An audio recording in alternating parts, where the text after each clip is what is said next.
بدماشی کی انہوں نے. دیکھیں سعد رضوی خود باہر آیا نا, اس نے کہا کہ میں اسے جھڑا اس وقت سمجھوں گا کہ جب یوں سامنے میرے بیٹھے گا. اس کو کس نے کہا تھا کہ یہ جناب وہ اس کوبرا سانپ کے سامنے ہی بیٹھ کے بات کرے؟ یہ تو پوڈ کاسٹ کے مائک جو ہے کوبرا سانپ ہے. تو میں نے وہ بات پکڑ لی کہ ٹھیک ہے یار, تو اگر امیر ہے, مجھے فائدہ ہے اگر سعد رضوی بیٹھے. دیکھیں میں نے اپنا فائدہ دیکھنا ہے دعوت کے حوالے سے کہ وہ بڑا ہے, لاکھوں ووٹ انہوں نے لیے ہیں, امیر ہے اور مجھے خود پکار رہا ہے. دیکھیں میں نے مفتی منیر والی شرط بھی ختم کر دی تھی. میں نے کہا تھا ٹھیک ہے, بھاگ گیا, خود چیلنج کر کے بھاگ گیا. اب اس کے نچلے کہہ رہے ہیں ہمارے ساتھ بیٹھو. پہلے مانو کہ تمہارا ابا بھاگا ہے مجھ سے, پھر اگلی بات سٹارٹ ہوگی. میں نے نہیں اسے گن پوائنٹ پہ کہا تھا کہ منو چیلنج دے تو میں تیری مٹی بلیڈ کرا. وہ خود کہہ رہا تھا میں اس کو سمجھوں گا جب یوں کر کے میرے سامنے بیٹھے گا. تھاپڑا مار کے انہیں کیا سی, شیر باہر نکل آیا, ڈر گیا. حالانکہ نام اس کا شیر ہے, سعد شیر کو بھی کہتے ہیں, لیکن کاغذی شیر نکلا. ان کے پتا سی کہ اے تو میں اپنی مجی ٹھکوا لی ہے.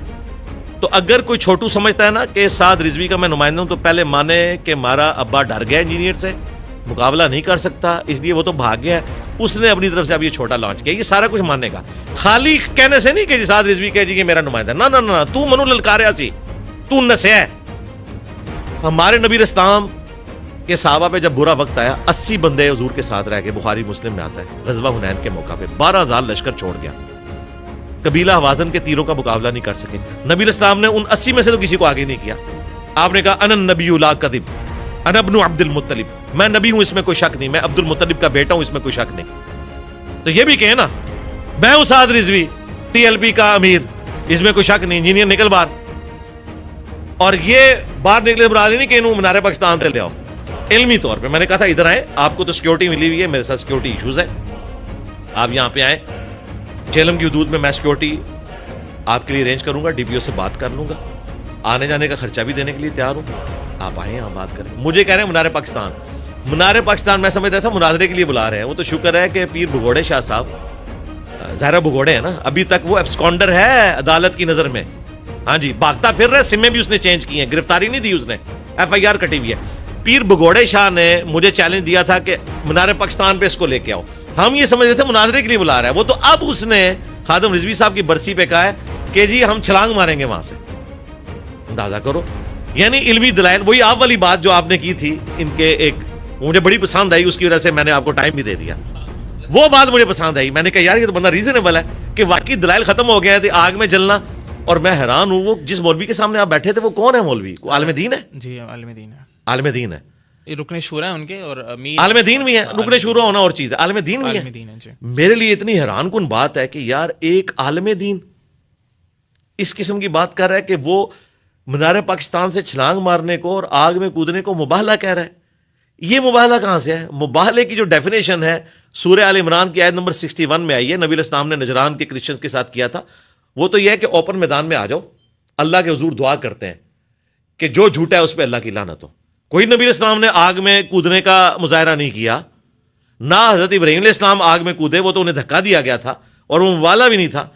مباہلے میں آپ نے خلاف شرع کام نہیں کرنے ہوتے. زہر پینا, آگ میں کودنا, یا ماڈرن دور میں ساکٹ میں 2 انگلیاں دینا, اور یہ سچائی کی دلیل ہے, یہ مباہلہ نہیں ہے بھائی, یہ حرام ہے. صحیح بخاری میں حدیث ہے, جس نے دنیا میں زہر پی کر خودکشی کی, یا اپنے پیٹ میں چھرا مار کر, یا منارے پاکستان سے چھلانگ لگا کر, یہ بھی بخاری میں لکھا ہوا ہے, منارے پاکستان نہیں ہے, بلندی سے چھلانگ لگائی, تو جہنم میں اس پہ یہی عذاب مسلط کر دیا جائے گا, وَلِعَوْذُ بِاللَّهِ تعالی, اور وہ بار بار اپنے آپ کو بلندی سے گراتا رہے گا. یہ تو حرام ہے. انہوں نے خالد بن ولید کی طرف بھی مشہور کیا کہ اس نے بسم اللہ پڑھ کے تو پی لیا تھا زہر. امام بخاری نے اس حدیث پہ باب باندھا ہے کہ زہر پینا حرام ہے. نہ تو اکرامت ہو سکتی ہے, نہ یہ مباہلہ ہو سکتا ہے, بالکل فراڈ ہے, جھوٹ ہے, اس طرح بالکل نہیں ہوتا. اور اگر اس کو اپنا حق ہونا یقینی ہے تو اکیلا چھلانگ مارے. میں اپنا چینل ٹی ایل پی کے نام کر دوں گا, میرے سارے student T L P join کر دیں گے, کرین پہ مور لگائیں گے, آپ چھال مار. اور پیچھے بیٹھے ہوئے بھی ہنس رہے تھے کہ انہیں کہ یار چاول مار چھڑی ہے. اس طرح ہوتا ہے دنیا میں, مجھے بتائیں. اس اسٹیٹ سے بھی اس کو دھکا دے دیتے نا تو ٹی ایل پی کو سکون آ جاتا. ابھی تک کسی ہاسپٹل میں پڑا ہوا ہوتا, کہتا میری مجھ کا بال بھی نہیں سڑے گا. اس کا طریقہ یہ تھا کہ اسی ٹائم کسی سے لیٹر پکڑتا, موم بتی جلاتا اور کہتا یہ دیکھو انجینئر میں ہاتھ رکھ رہا ہوں, تو بھی ایسے رکھ کے بتا. آپ کو ایسے آپ مجھے بتائیں اس طرح ہو سکتا ہے؟ اس پہ